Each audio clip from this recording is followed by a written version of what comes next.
మీరు మాట్లాడేయండి. డిఓపి గారు ఇంకొంచెం సేపు మాట్లాడితే నేను కొంచెం ప్రిపేర్ అవుదాం అనుకున్నారు. అలా థ్యాంక్ యూ చెప్పేసారు. ముందుగా మీడియా అందరికీ, మమ్మల్ని కవరేజ్ చేయడానికి వచ్చిన వాళ్ళకి, అండ్ ఇక్కడ గెస్ట్ కి, అండ్ ఇక్కడ వచ్చిన వాళ్ళందరికీ నమస్కారం. సో మా డైరెక్టర్ గారు ప్రవీణ్ సార్ నన్ను నమ్మి నాకు ఈ క్యారెక్టర్ ఇచ్చి ఈ రోల్ నేను బాగా ప్లే చేయగలనని నాకు ఈ ఆపర్చునిటీ ఇచ్చినందుకు చాలా థ్యాంక్ యూ సార్. మీకు చాలాసార్లు థ్యాంక్స్ చెప్పాను, ఇప్పుడు మళ్ళీ చెప్పాల్సి వస్తుంది. అండ్ ఎవరు హరీష్ సార్ అసలు ప్రతి ఫ్రేమ్ని చాలా చాలా అందంగా చూపించారు. మీరు ప్రతి యాంగిల్, ప్రతి ఫ్రేమ్ బ్యూటిఫుల్గా ఉంటుంది చూడడానికి సినిమా మొత్తానికి. సో థ్యాంక్ యూ అండి.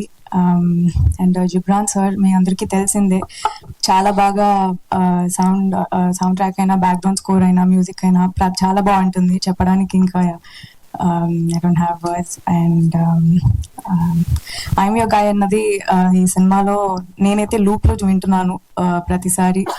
చాలా బాగుంటుంది, నాకు నచ్చిన పాట. అండ్ శ్రద్ధ గారు సినిమా మొత్తం చాలా అందంగా ఉన్నారు మీరు సినిమాలో చూడడానికి. అండ్ మీరు ఎప్పుడు చాలా ఇంటెన్స్ రోల్స్ పిక్ చేస్తారు అండ్ దాన్ని చాలా గ్రేస్ఫుల్గా ప్లే చేస్తారు. So it's very inspiring. And finally most importantly producer గారు and producer and hero Vishnu Vishal sir, నేను మీ నుంచి చాలా నేర్చుకున్నాను. మీరు లోపల కల్పితం లేకుండా చాలా ఉన్నది ఉన్నట్టుగా మాట్లాడతారు.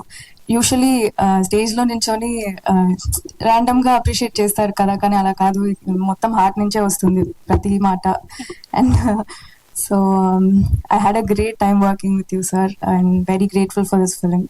సో యా, సినిమాకైతే ఇంతకు ముందు నేను ప్లే చేసిన రోల్ నుంచి ఇందులో చాలా డిఫరెంట్గా ఉంటుంది. ముందు చాలా బబ్లీగా ఉంటుంది కదా, ఇదైతే అరే ఈ అమ్మాయి ఏంటి ఇలా అంత కుదురుగా ఉంది అన్నంత డిఫరెంట్గా ఉంటుంది. సో ఖచ్చితంగా అందరూ November 7th థియేటర్స్కి వచ్చి చూడండి. And thank you. అండ్ ఇందులో